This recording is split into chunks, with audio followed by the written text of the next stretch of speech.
Yo además tengo la suerte de que voy a poder contar luego con los compañeros del Plan de Empleo de Banco Santander, que nos contarán también su experiencia, porque están haciendo cosas interesantes, que yo creo que las tengo aquí puestas, pero ya que están aquí, yo creo que las van a contar mejor que yo. Así que cuando vayan saliendo, pues os voy pasando palabra. Bueno, simplemente recordar un poco la normativa, ya lo ha comentado Alberto antes, bueno, simplemente que sepáis que la ISR se toca desde la normativa de planes y fondos de pensiones desde dos aspectos. Uno es la parte de los derechos políticos, que está desde 2008, podemos decir, que ahí lo que es, se insta a que las comisiones de control ejerzan sus derechos políticos directamente, o en todo caso delegados a través de la gestora, y que informen de ello en el informe de gestión anual. Y luego, desde el 1 de enero de 2013, pues ya está la parte de los criterios ASG. La parte de los criterios ASG, que sería un poquito, tanto en la declaración de la política de inversión, de decir, lo consideramos o no, pero también en el informe de gestión, pues todas estas cuestiones, cómo la implementamos, la política, cómo se realiza la gestión, la selección de activos, y también el seguimiento de la misma, ¿no? Lo que comentaba antes, por ejemplo, eso sería un parte del seguimiento de cómo lo vamos haciendo, ¿no? Bueno, simplemente para ejercer los derechos políticos, aquí ya le voy a pasar, yo creo que el primer turno ahora también a Joaquín, ¿eh? Pero bueno, simplemente os introduzco un poco y ahora nos cuenta un poco la práctica, que es muy interesante.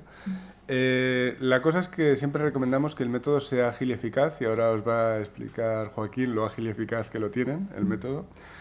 Que se busque un consenso, quiere decir que la comisión de control está formada por representantes de los partícipes y del promotor. Bueno, pues a veces puede haber posiciones contrarias, bueno, pues tratar de acercarlas de alguna que otra forma, y si no, pues, por ejemplo, en el sentido, si hay un voto en contra, uno favorable, pues muchas veces se va a ir por la abstención, ¿no? Que sería una vía un poco de encontrar el consenso, ¿no? Y luego simplemente, eso sí, que de cara a las próximas campañas yo creo que se está ejerciendo mucho el voto, esto nos lo cuentas también, ahora si queréis, nos lo contáis.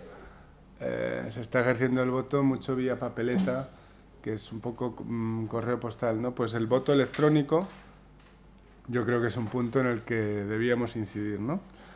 Y luego, en cuanto a la política ISR, lo mismo. Normalmente hay una subcomisión de inversiones, pues nuestra idea es que como la ISR es una parte integral, que en el seguimiento de las inversiones también se haga un seguimiento de las inversiones ISR, de la parte de todo, ¿no? De forma que tenga la misma periodicidad, que toque una parte siempre de criterios financieros y también una parte de criterios extrafinancieros, ¿no? Bueno, Joaquín, si quieres comentar un poco la práctica de cómo lo hacéis, lo de votar. Tiene una voz fuerte, de todas formas, Joaquín. Ahí. Sí, se nota, se nota, sí, sí.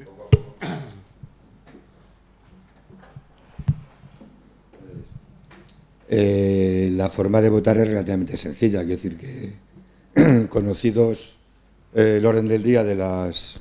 bueno, primero votamos de momento solo en las empresas españolas.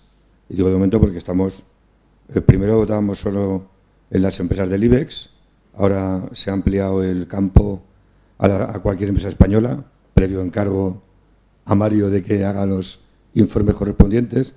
Y poco a poco vamos ampliando un poco el tema, porque lo más complicado es tener opinión respecto a cada uno de los puntos del orden del día, que en muchas empresas pues son prolijos y son complicados, ¿no? Entonces nos basamos básicamente en unos informes que se hacen desde la Confederación de Comisiones Obreras, que suele hacer Mario y su equipo, respecto a los compañeros de UGT también hacer un trabajo parecido respecto a cada uno de los puntos del orden del día. Nosotros somos un plan de pensiones de empleo y nosotros estamos en el plan de pensiones de empleo como representantes de los trabajadores, con lo cual ya comentaba ayer que teníamos un ideario ético distinto, con fundamentos distintos de los religiosos que tenía el otro plan que estuvimos viendo el fondo que estuvimos viendo ayer, ¿no? Entonces, recogemos los criterios que se marcan desde las distintas fuentes de información o de consulta que tenemos y nos ponemos de acuerdo entre los representantes de los partícipes para tener una posición de voto. La comisión de control es paritaria y, por tanto, allí donde paritaria entre la empresa y los representantes de los partícipes, donde nos ponemos de acuerdo en el problema, pero donde no tenemos el mismo criterio la empresa y nosotros, pues la solución normal es, como decía antes Mario, la abstención.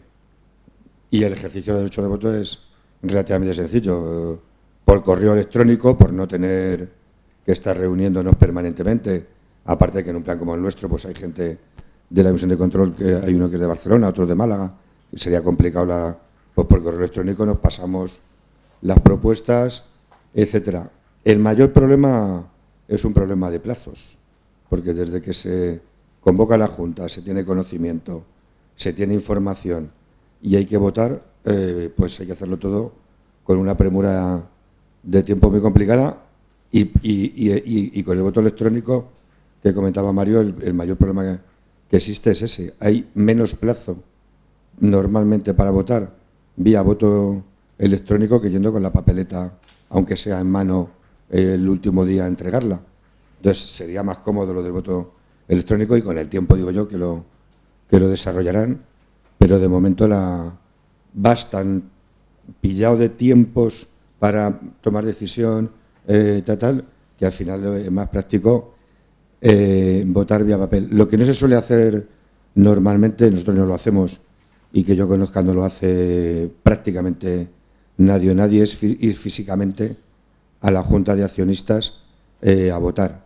Sí ha habido una experiencia de ir a la Junta de Accionistas de Telefónica hace 2 años ya, ¿no? Parece que fue, en la que hubo un miembro de una comisión de control, en este caso de la Comisión de Control de Cajasol, que fue a transmitir en directo la opinión de la Comisión de Control de Cajasol respecto a las remuneraciones. El famoso era aquel de Telefónica que iba ligado a un plan de acciones para los directivos que fue polémico y que ha dado lugar a una normativa respecto a los ERES bastante nefasta, en mi opinión, ¿no? Por no aprobar, por no denegar aquel ERE, se generó otros problemas, ¿no? Entonces, que yo sepa, de momento es la única junta en la que, como tal, además de ejercer el derecho de voto, ha ido, en este caso, una persona a explicar la posición de una comisión de control.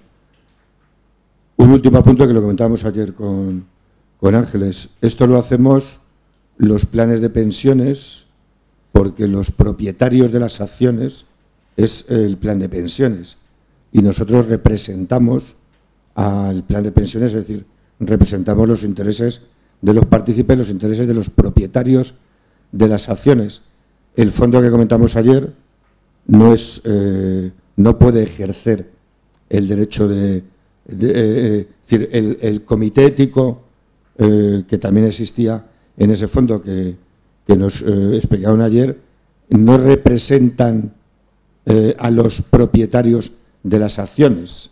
El fondo que comentaban ayer es un fondo ético, pero es un fondo comercial del Banco Santander que puede participar cualquier persona, igual que puede invertir en otro fondo de inversión.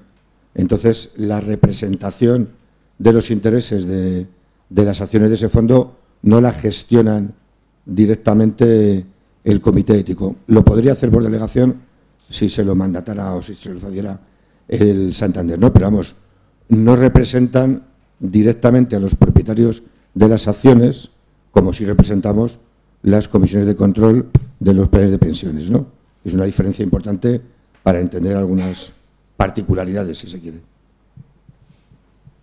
¿Ese sistema lo tenéis los sindicatos mayoritarios o también lo tienen uso en la STV, etcétera? No, en la Comisión de Control del Santander estamos comisiones obreras, UGT, FIT, que es un sindicato propio de banca, y la CGT. Y participamos todos del mismo sistema, es decir, que si tienes derecho a estar en la comisión de control, participar del sistema. No es un... A ver, lo hemos montado nosotros básicamente como sindicato mayoritario porque tenemos más capacidad de gestión, de trabajo y porque somos mejores, en mi opinión. Pero a la hora de representar a los trabajadores, los representamos todos y, por tanto, en la toma de decisión participamos todos.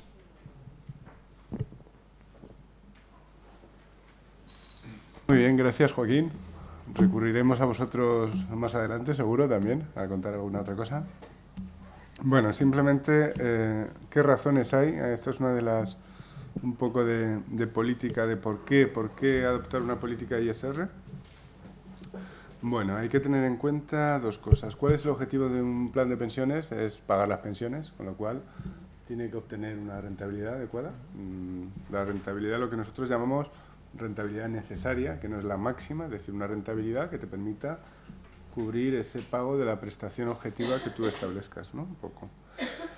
Y además, todo esto es plenamente complementario con incorporar estos criterios, ya que de alguna u otra forma lo que es el binomio rentabilidad-riesgo, por los criterios ASG que hemos visto que tienen un impacto financiero, que pueden tener, pues un desastre laboral como el de Bangladesh, pues tiene un impacto en el valor de la acción. Lo de las minas en Sudáfrica tuvo un impacto el año pasado, cuando hubo una represión violenta de las huelgas en Sudáfrica, pues las acciones se vieron impactadas también, ¿no?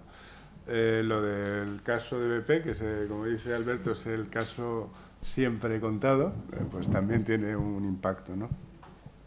Entonces, esta combinación de la obtención de la rentabilidad necesaria con ese binomio rentabilidad-riesgo, pues nos lleva a que la ISR es una herramienta muy adecuada para incorporar, ¿no? Además, ya desde el punto de vista de acción sindical, es una herramienta más de acción sindical en el sentido de la acción sindical trata de promover la RSE dentro de las empresas y desde el punto de vista de los fondos de pensiones, en su actividad también, pues se trata de promover la RSE, pero desde la inversión socialmente responsable, es decir, a través de estrategias como hemos visto de engagement, etcétera, pues también se trata de que las empresas es una vía más de trabajo, ¿no? Y luego, aparte, como herramienta social, supongo que habréis visto los microcréditos, toda la parte de microfinanzas, pues permiten la financiación de gente o sectores que están excluidos de alguna u otra forma de la financiación normal, ¿no? De los canales habituales, ¿no?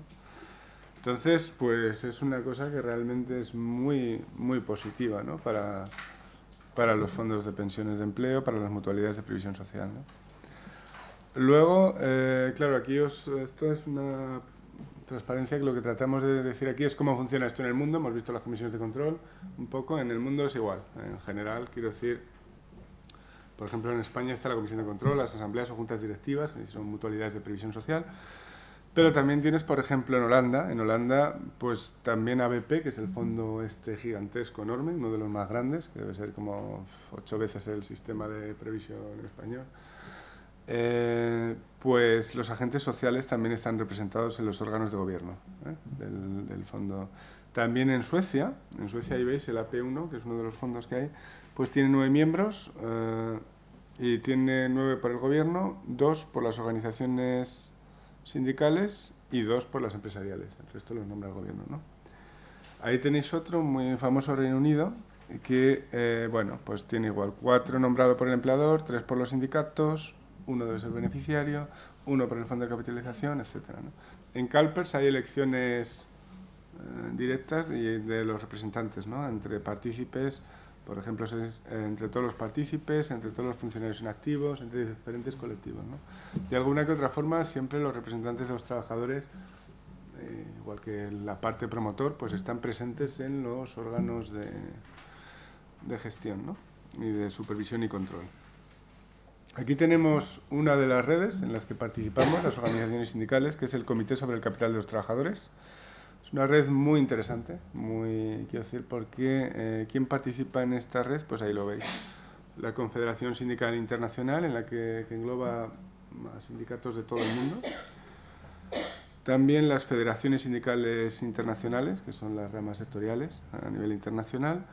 Y luego lo que es el Comité Consultivo Sindical ante la OCDE, que son los sindicatos de los países de la OCDE, ¿no? Han formado todos un comité con expertos en la materia de intercambio de información, formación también para partícipes y beneficiarios, tanto financiera como extrafinanciera, intercambio de experiencias, campañas, diseño de campañas, ¿no? Y además este comité, habéis visto la iniciativa del PRI todos, ¿no? Pues es uno de los miembros que tiene una colaboración muy estrecha y es un network supporter, ¿no?, de la iniciativa desde hace 1 año y medio. Incluso en los órganos consultivos de los PRI hay representantes del mundo sindical también, o sea, quiero decir que la colaboración entre las dos organizaciones es muy estrecha y muy positiva, ¿no? Ahí veis los campos de trabajo de este comité, o sea, los grupos de trabajo existentes, la formación de fideicomisarios, representantes de los trabajadores, representantes de las comisiones de control, financiera y extrafinanciera, tanto la parte un poco que necesitas para la gestión financiera, pero la extrafinanciera también. Luego eso que pone inversiones enfocadas económicamente era el nombre que tenían antes estas cosas, ahora se llaman de impacto, que es más bonito, es más corto y más bonito, ¿no? Pero esto antes era, pues eso, se llamaba enfocadas económicamente, además era más largo, yo creo que lo quité porque era en el sector público y privado, entonces era como, y ahora esto de impacto, tal, suena como más, ¿no? Es un poco más... Y lo que hacían era eso, afectaban a zonas concretas, por ejemplo... trataban de... ahí el vínculo financiero y extrafinanciero era claro, ¿no? Por ejemplo, se trataba de generar actividad económica en una zona desindustrializada, por ejemplo, de alguna que otra forma, que el proyecto de inversión tenía una rentabilidad financiera, pero además un impacto claramente social, ¿no?, en el sentido de que revitalizaba una zona nueva, ¿no? Luego, activismo accionarial, esto es una cosa fundamental, que es... campañas determinadas, concretas, luego veremos algunas. Al fin y al cabo es coordinar los derechos políticos para promover criterios de responsabilidad social, ¿no? Y regulación y política, ahí se intercambia información sobre todas las normas, directivas, leyes, códigos de buen gobierno, etcétera, que van saliendo en el mundo internacional en los diferentes países, ¿no? Y aquí aprendes muchas cosas interesantes, ¿no? Por ejemplo, como en Reino Unido ya están pasando a la votación vinculante del informe de la política retributiva, mientras que aquí es todavía consultivo, pero que ya es un avance, porque antes no era ni consultivo, ¿no? Ahora que ya al menos sea consultivo ya es algo, ¿no? Quiere decir que, bueno, pues aquí intercambias información y te viene bien para, bueno, si sale algo interesante, tratar de impulsarlo, ¿no? Campañas que hay, pues ahí hay una que es muy clara, que es lo de Myanmar o Birmania, en nombre clásico, ¿no?, que era la represión de los derechos sindicales. Ahí, pues, las empresas que actuaban en Birmania. Lo que se trataba es de... ahí había un debate por si había que abandonar el país o que las empresas abandonaran el país, o que se garantizara que las empresas que actúan en el país respetan los derechos sindicales, ¿no? Bueno, el caso es que la campaña estaba centrada en esas cuestiones porque había clara explotación laboral en el país, ¿no?, en connivencia con la junta militar, ¿no? Luego, pues otra cuestión que es básica en la ISR es toda la parte de las cadenas de suministro y distribución, ¿no? Toda la parte de subcontratación dentro de las empresas en los países del tercer mundo, especialmente en los países donde estos derechos no están protegidos, como en los países desarrollados, sino hay zonas donde no se garantizan estos derechos, ¿no? Pues eso es uno de los campos de actuación, claro, ¿no? Luego esta es una parte más medioambiental, pero es un tema muy conocido, toda la parte de Canadá, ¿no? Lo del fracking, por ejemplo, también vendría por ahí, todas estas cuestiones.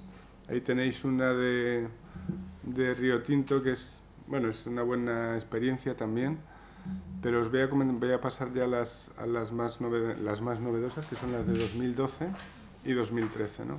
Además, son interesantes porque ya hay participación, tanto en una como en otra, de fondos de pensiones del sistema de empleo español, lo cual ya significa que efectivamente las cosas se van moviendo. Es decir, hace varios años, cuando empezamos con esto, las presentaciones solo hablaban de los 6 principios. Me acuerdo que ponían los 6 principios y era un poco aburrido porque ibas a una tras otra y era promoveremos, ¿no? Yo ya me lo sabía casi de memoria, ¿eh? Pero ahora se ve el progreso, que efectivamente ya es... Bueno, tú lo has vuelto a meter. Pero normalmente ya no aparecen, ¿no? De todas formas está bien un poco de revival. Pero es cierto que ya no aparecen tanto, sino que ya empezamos a hablar de otras cosas. Y esto sería un ejemplo, ¿no? Ya tenemos más ejemplos que el de la Junta de Telefónica, por ejemplo. Quiere decir que ya vamos teniendo más ejemplos, ¿no? Y este era una iniciativa de engagement colaborativo conjunto, es decir, ahora nos contará Joaquín también, nos contaréis el engagement que habéis hecho, que es más del tipo individual, pero este es colaborativo, este es con más inversores. Y lo que se solicitaba al Parlamento Europeo era el establecimiento de criterios de transparencia y rendición de cuentas en relación a las empresas que actúan en Myanmar, Birmania, según la denominemos, ¿vale? Y ahí, pues, el Fondo de Televisión Española, junto a otros inversores, participó en la iniciativa, enviando esta carta, ¿no? Luego tenemos ya la de 2013. La de 2013 es una campaña muy interesante porque además ha estado... Bueno, el tema de Bangladesh, lo conocéis todos, no hace falta que os lo comente, ¿no? Ahí se consiguió un acuerdo muy importante que se llevaba persiguiendo desde el mundo sindical desde hace mucho tiempo. Lo que pasa es que un desastre tan grave ha forzado que las empresas multinacionales se han visto obligadas ya a llegar a este acuerdo que se ha venido trabajando mucho tiempo, ¿no? No obstante, no todas. Es decir, hay muchas multinacionales que sí se han acogido al acuerdo, ahora se están en el proceso de definir un poco cómo se va a implementar, pero todavía quedan empresas como Walmart, Gap, algunas que no se han adherido al acuerdo. Entonces, lo que se hace desde la inversión responsable es, bueno, pues ahí lo veis. Tenéis 200 inversores institucionales de América del Norte, Europa y Australia. Todos esos billones de dólares en activos. En billones, además, en términos de los nuestros, no en los billions, ¿vale? Sería, o sea, que es una cifra más... Sería el trillion, ¿no? Realmente. Firmar una declaración de apoyo a este acuerdo, ¿vale?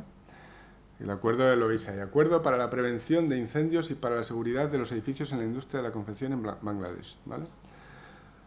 Este acuerdo, esta carta firmada por todos estos inversores, animando a las empresas a que se adhieran al acuerdo, se ha enviado a 5 asociaciones norteamericanas de comercio textil y también a Walmart y Gap, que ya sabéis que Walmart y Gap han dicho que el acuerdo es interesante, pero que ellos tienen un sistema mucho más guay para implementar esto, pero y que los criterios, por supuesto, los ponen ellos, que más o menos conocen las cosas mejor, ¿no? Que este acuerdo está bien, pero que, en fin. O sea, no han firmado. No han firmado, no. No, y han hecho su acuerdo particular, ¿vale? Y entonces, ¿quién ha participado aquí? Pues aquí también vemos que ya hay participación de... bueno, pues también tenemos la Caixa, el Fondo de Empleados de la Caixa, Fondo de Empleados de Televisión Española, la Mutualidad de Montepío Loreto y también el Plan Asociado para Afiliados de Comisiones Obreras también ha participado. O sea, ya tenemos, quiero decir, experiencias claras de un engagement inicial, es cierto, pero por ejemplo, ya sigue unos procesos, ya no solo enviar cartas, sino que hay un mecanismo que lo va llevando, lo está coordinando un grupo de inversores que va informando al resto, ¿no? Es decir, suele ser un poco así, ¿no? Entonces ya vemos que poco a poco, pues estas campañas van resultando, ¿no? Yo creo que a lo mejor ahora, Joaquín, si nos comentarais un poco también lo vuestro, ¿o no queréis? O sí, ¿no? Un poquito. Es que lo expliqué ayer. Ah, ¿lo explicaste ayer? Al hilo de la intervención de los representantes del Comité Ético del Fondo. Ajá. Ellos comentaron que habían dejado de escribir cartas a las empresas porque no contestaba ninguna. Y conté yo que nosotros sí que lo hacemos y es verdad que la mayoría no te contesta, pero en algún caso sí que nos han contestado, han rectificado, se ha establecido el diálogo entre nosotros como inversores y la empresa que EIRIS detecta que no cumple tu ideario ético y antes de desinvertir, pues le preguntas si tiene algo que explicar al respecto, ¿no? Entonces ya surgió ayer el asunto a propósito de otra cosa. Muy bien. Nada, fíjate, Joaquín, Pues Pues vamos a seguir con la parte de la red Eures Active, para comentaros un poco esto que es. También es otra de las redes en las que participamos. Esta es muy interesante también porque es ya en el ámbito internacional también. Y lo que hace es, se comparte información sobre ejercicio de derechos políticos, ¿vale? Es decir, nosotros, los informes estos que preparamos desde la Confederación Sindical para las comisiones de control, dando una serie de recomendaciones de voto en línea con criterios de buen gobierno y responsabilidad social. Lo que hacemos es las de las empresas españolas los compartimos con esta red, ¿vale? Esta red está formada por miembros del Comité del Capital de los Trabajadores, que vimos antes, y también por miembros del Instituto Euresa. El Instituto Euresa son entidades aseguradoras relacionadas con la economía social, ¿vale? Y con el mundo sindical también. Entonces, estas dos entidades de los dos grupos confluyen en la red y nosotros enviamos la información de las juntas de aquí y la colgamos allí en la plataforma, ¿vale? Y allí pues vemos información de Francia, Bélgica, Canadá, Alemania. Es decir, si somos es como un proxy advisor, podemos decir gratuito, de intercambio de información entre inversores que tienen una sensibilidad parecida, ¿no? Entonces, es verdad que lo que comentaba Joaquín es que en la práctica hoy en día, y esto es normal, en la ISR se vota solo primero en tu país de origen. Luego ya vas ampliando. Luego, por ejemplo, Europa, al final los grandes fondos votan en todo el mundo, ¿no? Pero las cosas son graduales. También lo comentaba Alberto, no podemos pasar de no votar nada a votar, ¿no? Entonces, cuando empecemos a votar fuera, pues también tenemos información que nos permita tomar decisiones acordes un poco en línea con lo que venimos demandando, ¿no? Y bueno, también se pueden coordinar campañas desde aquí. De momento no se han hecho campañas, pero es una red más de establecer estas políticas ISR, ¿no? Ahí veis los miembros, ¿quiénes son? Pues 141 entidades aseguradoras de 70 países de la economía social. El Workers' Capital, realmente del Workers' Capital estamos participando sobre todo canadienses y nosotros, pero bueno, poco a poco se irán incorporando más. Y bueno, el Instituto Euresa, que es lo que coordina, ¿no? En cuanto a la experiencia en el ejercicio de derechos políticos, os comentamos que ya llevamos 8 campañas, 8, porque aquí pone 7, pero está la 8 ahí debajo,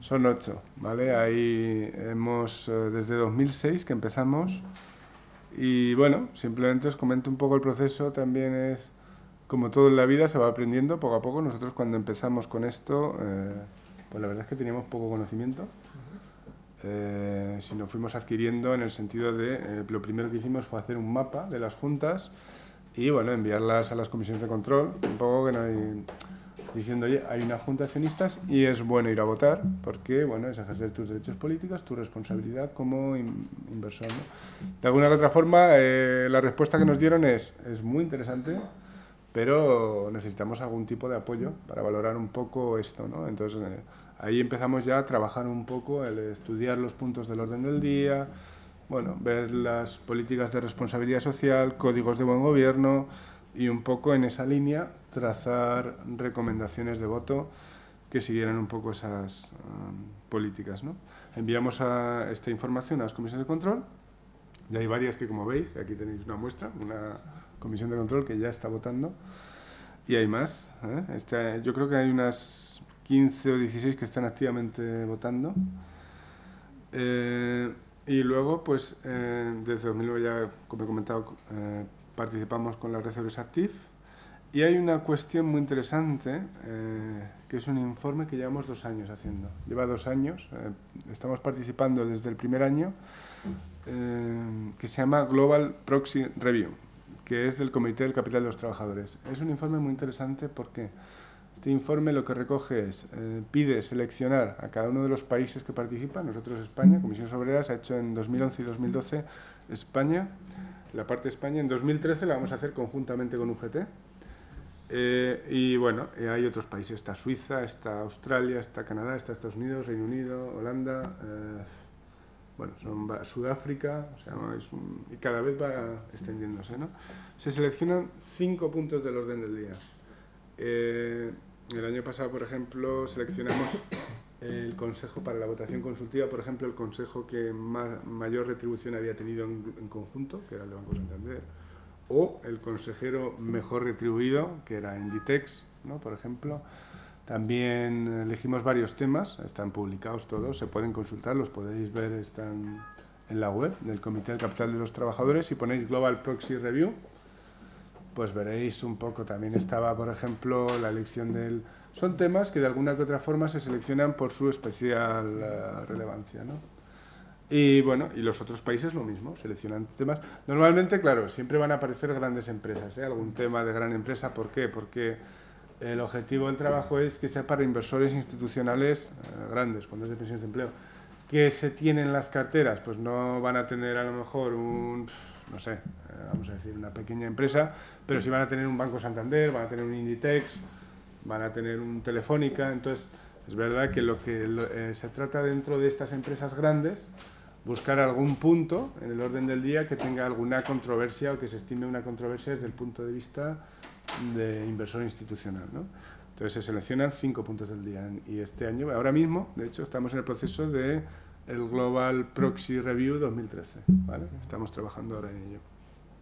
Se publica siempre en la reunión anual del Comité sobre el Capital de los Trabajadores y es la herramienta para qué sirve. Entonces, la idea es cuando tienes el voto delegado, es un poco a posteriori, ¿eh? Poco a poco iremos desarrollando para que tú puedas contrastar un poco con tu gestor.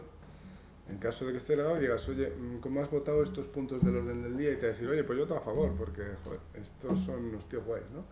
Entonces tú le digas, pues hombre, yo creo que hay alguna serie de cuestiones, y entonces de esa forma vas corrigiendo la política de voto con tu gestor de activos. Evidentemente no vas a cambiar el voto ya ejercido, pero sí de cara al año que viene decir, oye, yo quiero que en las políticas, en los puntos del orden del día que salgan estos criterios, pues votes en este sentido, ¿no? Sirve un poco de esa línea, ¿no?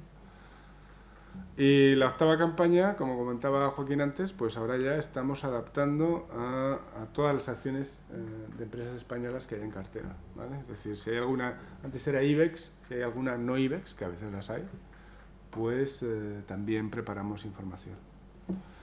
Ahí tenéis, más de 15 fondos de pensiones del sistema de empleo están votando. Ahí es el número de partícipes, es que como está la AGE, que son muchos, ¿no? El plan de la Administración General del Estado, pues te aumenta, distorsiona un poquito la figura, ¿no? Pero bueno, y 6.000 millones de patrimonio. Es decir, se ha hecho algo, como todo en esta vida y en el mundo de la ISR, se ha hecho algo, pero todavía falta mucho por hacer, ¿eh? Esto es verdad, quiere decir que hemos avanzado, hay gente que ya lo tiene muy integrado, pero todavía nos queda llegar a muchos más lugares para implementar este tipo de políticas, ¿no? Y ahí veis un poco los fondos que han remitido un poco las carteras, están colaborando un poco con nosotros, y luego también los de la red Eures Active, ¿no? Ahí veis, por ejemplo, del sindicatos estamos Comisiones Obreras, CSN es un sindicato de Quebec, por ejemplo. También está Batirente, que es un fondo también de pensiones de sindicatos de Quebec. Y Share, es que es la parte de Canadá no francófona, sino la otra, ¿no? Exactamente, ¿no? Y bueno, pues estos son, como veis, hay mucho canadiense, sí que hay luego seguros alemanes, también de Reino Unido, todo relacionado un poco con la economía social. Y las empresas cubiertas son todas estas que veis ahí. Hay pues Abertis, Acciona, Acerinox, Eurofoods, Enagas, muchísimas, como podéis ver, ¿no? 39, sin irnos más. Y bueno, esto ya lo hemos comentado antes. El Global Proxy Review lo podéis consultar todos, es accesible y sirve para todo el mundo, igual que la página web del Comité del Capital de los Trabajadores. Si estáis interesados, pues buscáis, está en castellano, en francés y en inglés. Y bien, está muy bien el trabajo, la verdad es que es muy recomendable. Y luego este es mi ejemplo, este es el ejemplo de este año, que lo voy paseando por donde puedo, pero es muy interesante, es un ejemplo muy, muy bueno. Muchas veces, claro, la gente dice, bueno, esto de votar en las juntas, ¿sirve para algo o no sirve? ¿No? Pues sí que sirve, sí que sirve.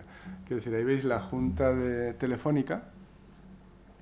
Pues votos a favor de la política retributiva del Consejo, 54, bueno, eso que veis ahí, ¿no? Votos en contra, un 36. esto era algo, ya os digo, hace años sería un 1%, más o menos. Y abstención ahí. O sea, quiero decir, es un balance que da que pensar, ¿no? Quiero decir que es lo que comentamos. En 2011 participa, además estuve mirando la intervención del compañero de Cajasol y se pedía, en 2011 lo que se pedía en esa junta, bueno, aparte de lo del... había varias cuestiones, era el ERE del 20% de la plantilla en España, un beneficio de 10.000 millones de euros, había un plan de incentivos de 450 millones de euros para los directivos y un dividendo de 1,75. Evidentemente el dividendo nosotros, bueno, Cajasol allí lo que expuso fue una posición clara, es decir, esto no es sostenible en el sentido de que 1.000 millones de euros, luego un dividendo de 1,75 continuado en el tiempo no es sostenible. Efectivamente se vio porque lo tuvieron que recortar y lo anularon rápidamente porque no es sostenible. Lo mismo con todas estas cuestiones. Y se pedía además que los accionistas tenían derecho a votar en la Junta este informe sobre la política retributiva. Era una recomendación del Código Conte en 2006, que claro, como recomendación pues se quedó ahí en recomendación. Luego la Ley de Economía Sostenible ya obliga a meterla en un punto separado del orden del día, en 2012 ya aparece y en 2013 tenemos este efecto, con lo cual ahí veis esa, bueno, la evolución, para qué vale la inversión socialmente responsable. Mira, quisiera contar una anécdota a este respecto. Debo ser un caso un poco especial, porque empecé en bolsa a los 11 años. Era demasiado jovencito, entonces como era tan joven, no tenía mayoría de edad, pues mi padre me tuvo que, digamos, avalar, entre comillas, diciendo, bajo la patria potestad de mi padre, ¿no? Bueno, pues ¿qué ocurría? Que compraba acciones, porque es que la economía la llevo dentro, es por vocación pura y dura, ¿no? Y entonces compraba acciones y cuando llegaba a las juntas de accionistas me mandaban el extracto para luego votar, ¿no? Y me acuerdo que la primera vez, era pequeñito, tendría como los 12 años, me fui al banco con toda mi inocencia y me fui con las acciones, ¿no? Con el papelito que me habían dado para poder votar. Y me acuerdo que apenas llegaba a la ventanilla, me quedaba casi con el mármol en la cabeza, porque era bajito entonces, y le dije, bueno, mire, es que me ha llegado este papelito, bueno, ¿qué hago? Mira, chaval, ¿tú lo firmas? Sí, pero la letra pequeña, esto que... No, tú firma y ya está, ¿no? No pongas la fecha, no pongas nada, firma solo. Y yo llegaba y firmaba. Entonces pasaron los años y me enteré que si firmas y no pones nada, automáticamente el Consejo de Administración es el apoyo al Consejo de Administración en todos sus puntos. Y dije, vaya por Dios, durante años, ¿no? Bueno, pues ¿qué pasó? En la famosa junta de Telefónica, me acuerdo que llegué tarde y estaban los sindicatos en la puerta. Pero vamos, había una cantidad, dije, perdón, pasando, y cuando ya al final me dejaron pasar, llegué a la puerta y estaba cerrada. Llamé a la puerta, oiga, que mire, aquí las acciones, y no eran pocas acciones, eran bastantes acciones, pero se dieron cuenta que había un punto del orden del día que había votado que no. Entonces al verlo, dije, no, tú no entras. ¿Pero cómo? Soy decir, no entras, si no pude entrar, no pude votar. Y cuando abrieron la puerta, ya era demasiado tarde. Al final, ¿quién tiene la sartén por el mango? El capital. En el fondo, es una opinión personal, o en el fondo, no estamos en el fondo en una democracia, estamos en una plutocracia. Una plutocracia es que el capital es el que manda, los poderes económicos. En ese sentido yo quisiera matizar algo.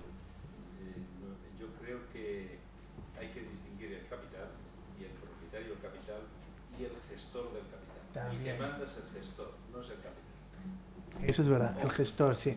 Ojo, que ese sistema es un matiz que Sí. es muy importante.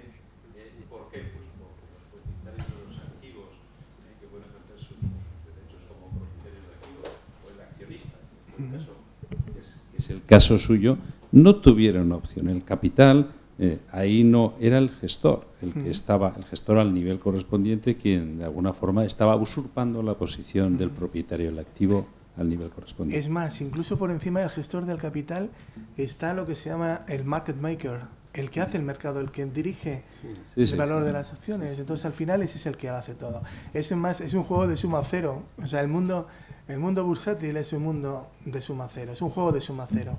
Lo que uno gana, miles pequeñitos pierden.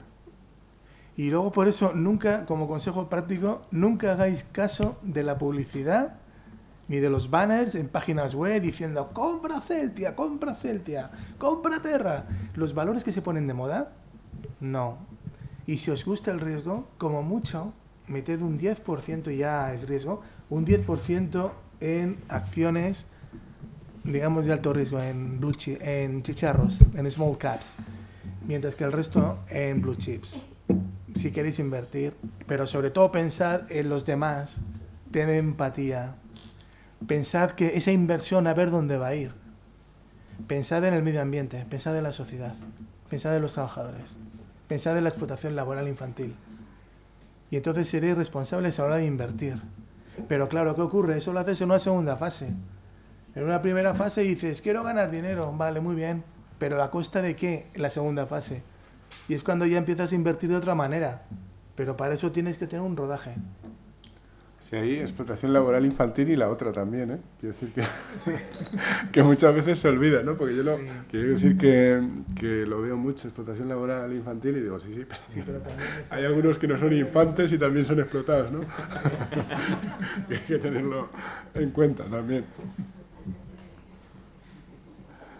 Es verdad que manda el capital o los gestores del capital, pero, como decía un amigo mío, la culpa no es suya, sino de quien se lo consigue. Sí. Se lo consentimos.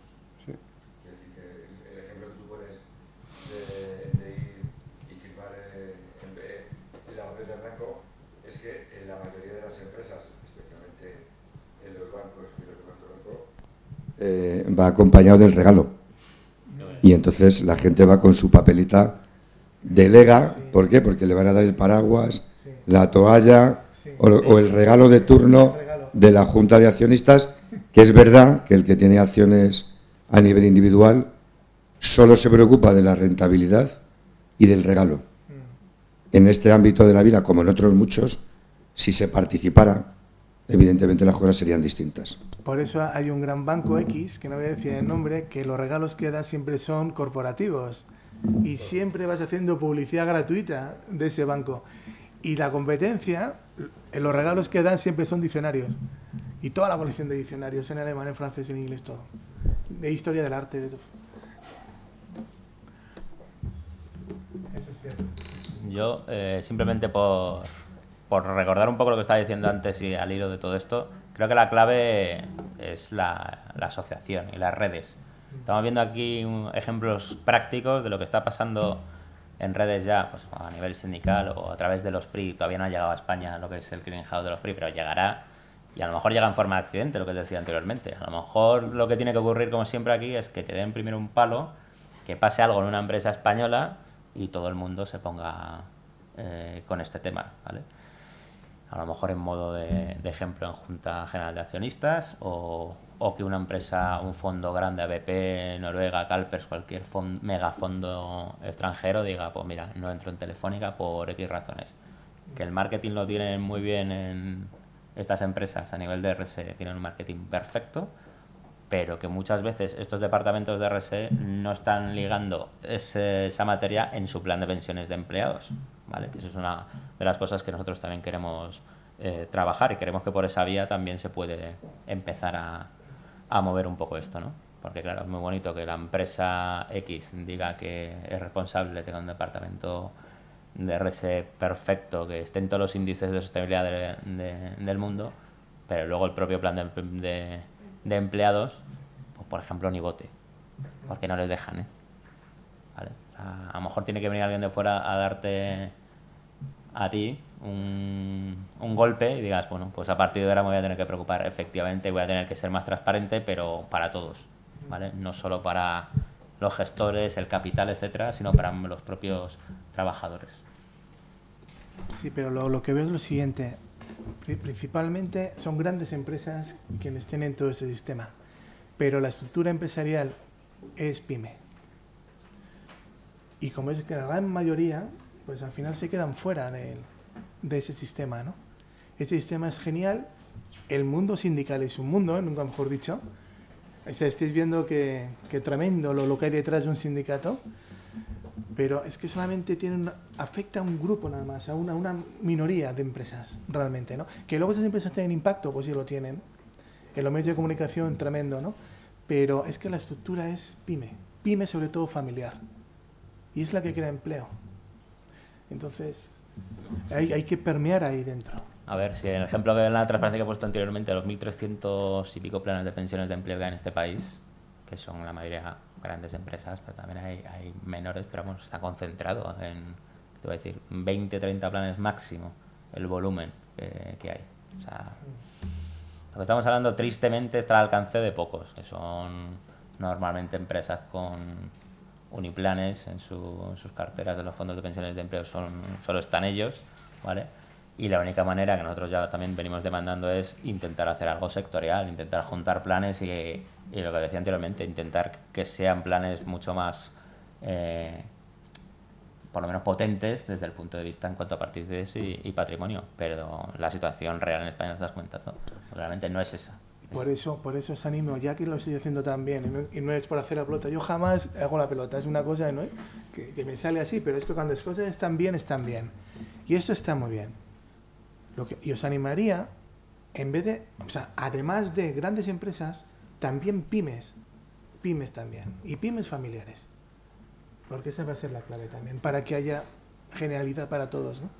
Donde más se pueda llegar, por supuesto, que siempre es un objetivo del sindicato, ¿no? También hay que tener en cuenta que todo eso se atendía bastante dentro de la negociación colectiva. Muchas veces la agregación hace la fuerza y la debilitación con la reforma laboral de toda la negociación sectorial, un poco premiando a veces mucho eso, también debilita mucho la acción sindical en ese campo, ¿no? De todas formas, quiero decir que llegar a la pyme, pues claro que es un objetivo sindical. De todas formas, estas cuestiones se desarrollan mucho más en la gran empresa porque además los salarios son más altos y la hay desgravaciones fiscales.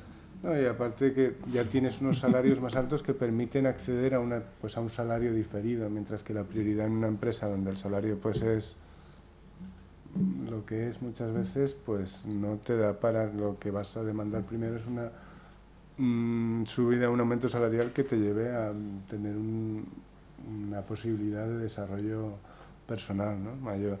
O sea que es verdad que la parte de fondos de pensiones ha estado allí por esa razón, ¿no? Entonces, pues bueno, son cosas que hay que seguir trabajando, seguir avanzando en todas estas cuestiones, eso está claro, pero no paramos, ¿eh? ¿Verdad, Joaquín? No paramos, vamos ahí a todos lados, ¿eh? Paso a paso, poco a poco, como en la ISR. La ISR ves que hay una expresión italiana que es piano piano si va sano y si va lontano. Poco a poco se va sano y se llega lejos. Eso es. Entonces, trabajamos como hormiguitas, pero vamos llegando, ¿eh? Ahí es. Bueno, simplemente esta era yo por seguir un poco acabando ya, esta es la junta que no te dejaron entrar, ¿no? Esta es la de 2011. Esta fue la que no te dejaron entrar. Esta es buena, ¿eh? Esta la vamos a incorporar. Sí, es que además me parecía inmoral, o sea, es que lo que hicieron en esa junta me pareció inmoral. Eso es para llamar a la policía. No, allí estaba la policía, pero la policía estaba protegiendo la entrada. Pero la policía va a poner una denuncia. ¿Y para qué? ¿Por qué no? Sí, pero que no, al final no se llega a ninguna parte. Pones una denuncia y... ¿Cómo te das una buena bronca con la policía? Porque dentro habría guardia de seguridad, no policía. Tú llamas a la policía que no te dejan entrar y se monta un rollo interesante. Sí. Sí, pero no... ¿Y qué tenías? Que no me dejan entrar en mi empresa, porque tú eres propietario de esa empresa. Sí, pero bueno... Luego a lo mejor queda ahí, la noticia de Cajasol queda ahí eclipsada. Se verá, hay muchas lecciones, anécdotas que parecen que sin embargo ilustran mucho efectivamente cómo funcionan los gestores de los capitales, cómo funciona el tema. Y es verdad que por tiempo. Entonces, tiempo material a llamar a la policía a no sé cuántos, pero realmente son ejemplos muy ilustrativos de lo más que funcionan las cosas. Me llama la atención además que un accionista propietario de la empresa, en mayor o menor medida, al final está en una situación de indefensión e impotencia. Y esto que está participando con su capital, un poco increíble. Es verdad que, a ver, una persona sola, por eso, a ver, claro, yo también vengo de una organización, de un sindicato donde creo que la organización colectiva es importante para conseguir cosas. Por eso es importante la intervención que hacemos nosotros en las comisiones de control, que nuestra presencia además viene avalada por unas elecciones sindicales. O sea, son los trabajadores los que deciden quiénes estamos y en qué número y en qué proporción. Un poco también desarrollando la pregunta que le hacías antes a Joaquín de si estáis los mayoritarios o hay más sindicatos. Estamos los que los trabajadores quieren que estemos. Y es una parte de la acción sindical muy importante dentro, sobre todo, de las grandes empresas, que somos las que podemos tener los planes de pensiones de empleo, ¿no? También por lo que ha explicado Mario. Al final no dejan de ser complementos retributivos en la pequeña empresa o en otro tipo de sectores, y más ahora que estamos en una época de contención salarial absoluta, es muy difícil abrir este tipo de productos, digamos, de estos paquetes retributivos que llamamos, pero en donde sí lo podemos hacer, que además luego podemos tener. Somos un grupo de interés, un grupo de influencia dentro de lo que es la responsabilidad social corporativa y, por ejemplo, el derecho, el ejercicio de los derechos políticos es algo que obviamente estamos organizándonos y creo que es muy interesante, y además con unos criterios que tampoco son muy distintos de los valores que estábamos hablando ayer, con algunas matizaciones, obviamente, nosotros centrados más en el mundo laboral, pero que hay que tener en cuenta. Perdonar el rollo, pero sí me gustaría decir una cosa a colación de lo de la SICAV que has comentado antes, sobre que, claro, que si no existiera SICAV se llevarían el dinero fuera. A mí esto me parece una medida de presión por parte de ellos que yo creo que no les hace ser merecedoras de estar en el concepto de inversión socialmente responsable, porque no olvidemos que al final la fiscalidad lo que viene es a dar el equilibrio en un país que puede generar un estado de bienestar, que yo creo que es un modelo europeo. Yo desde luego me quedo con el modelo europeo antes que con el modelo estadounidense. Entonces yo creo que la SICAV al final hay que hacer esa lectura. Por eso nosotros también abogamos por ese equilibrio fiscal, y desde el punto de vista de trabajadores, o sea, de la representación de los trabajadores que hacemos en las comisiones de control, tampoco es tan descabellado, porque por ejemplo la presión fiscal que tiene un trabajador por cuenta ajena en comparación es mucho mayor que la que pueden tener determinados empresarios. Entonces, para nosotros es uno de los criterios, me atrevería a decir, excluyentes, aunque es verdad que con los criterios excluyentes tienes que abriendo mano, porque entonces no invertirías en ningún sitio. Pero la filosofía de la SICAV con el tema fiscal, yo sobre todo es que este chantaje, entre comillas, que hacen de que si no me lo llevo a un paraíso fiscal, a mí qué más me da que esté en un paraíso fiscal si no pagas impuestos. Es que es lo mismo, o sea, lo mismo. Es que tampoco me vas a retribuir nada al país. Entonces, bueno, es un tema extenso, porque luego el empleo, hay SICAV que el empleo tampoco se queda en el propio país, que está en países de tercer mundo, en fin, son empresas complejas, ¿no? Sí, pero normalmente las SICAV son familias o personas incluso individuales. Sí, Amancio Ortega. Es que es a lo que... Claro, es que además cómo funcionan, o sea... hay, digamos, dos vías para crear una SICAV. La primera es a través de un gran banco, y entonces llegas ahí, pues mire, he vendido la clínica, me han dado 3 millones de euros, ¿qué hago con este dinero? Los ahorros de toda mi vida, y no quiero, claro, que ahora Hacienda me rompa, ¿no? Venga a pagar impuestos, estoy siempre pagando impuestos, no quiero pagar. Bueno, usted no se preocupe. ¿Quiénes son? Bueno, pues es mi mujer, mi hijo y yo, somos 3. Bueno, pues no se preocupe, entonces te sienten en una mesa y los 3 son los dueños, digamos, de la empresa, de la SICAV, pero 97 tiran del listado.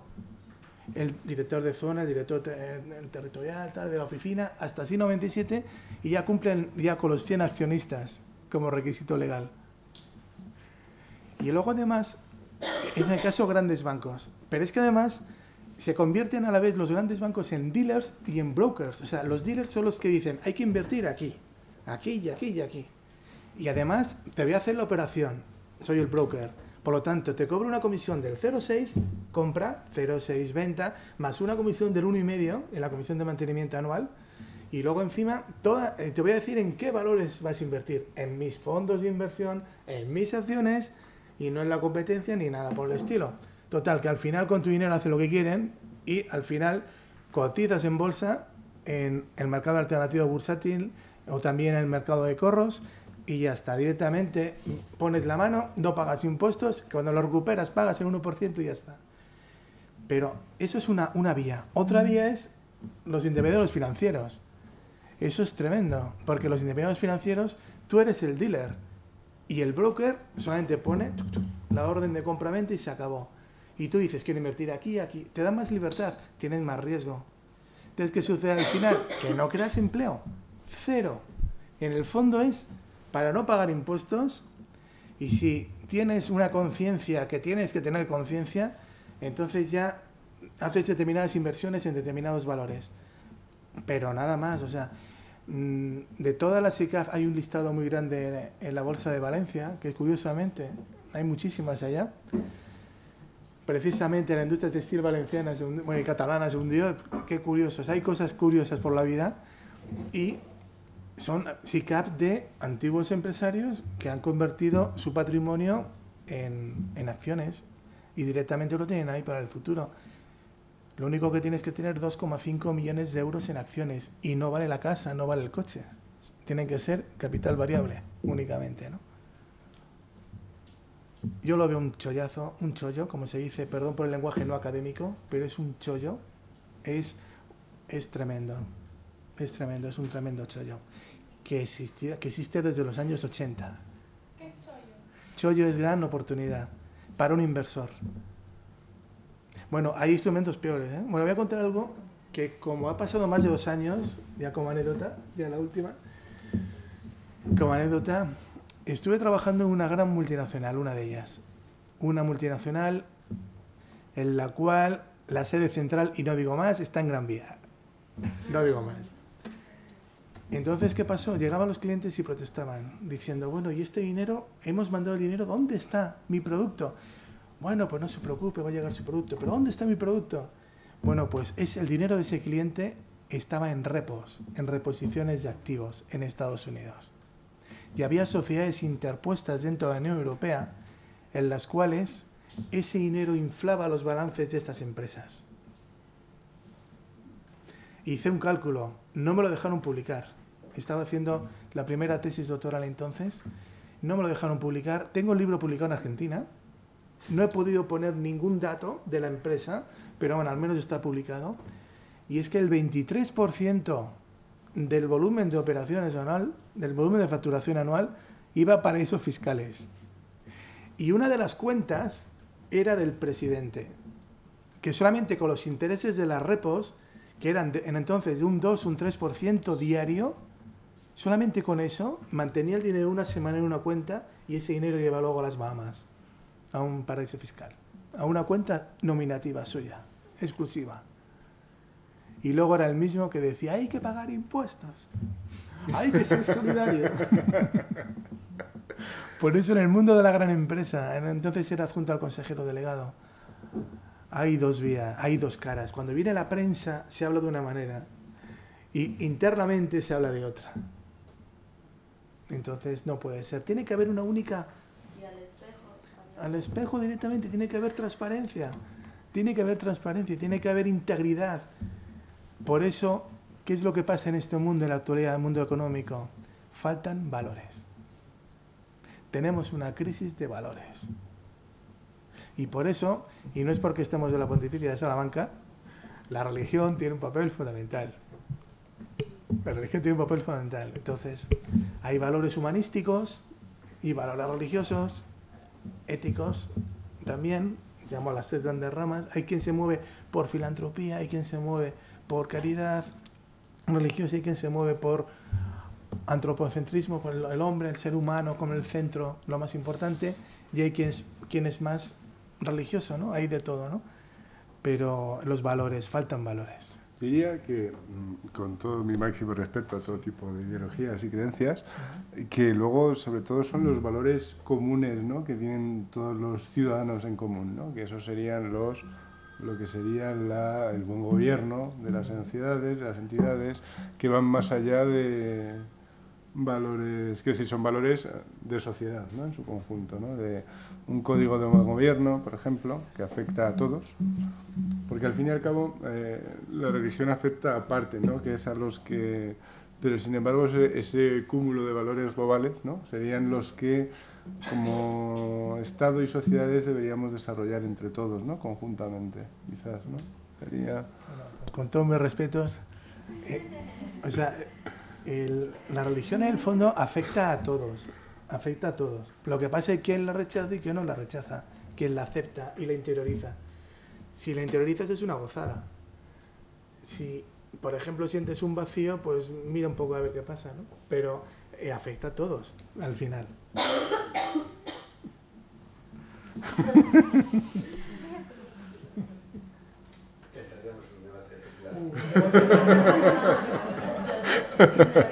Sería un debate, madre mía.